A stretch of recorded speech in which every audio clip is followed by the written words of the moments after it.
Here at Ferring Dental Practice we have the ability to treat our patients that may snore, and the way we do that is through an appliance that's fitted intraorally inside the mouth, called a mandibular advancement appliance.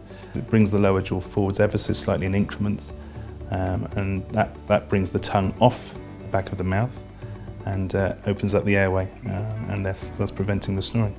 And we know it as the most clinically effective appliance on the market, and we're very happy at Ferring Dental Practice to be able to provide that service to our patients.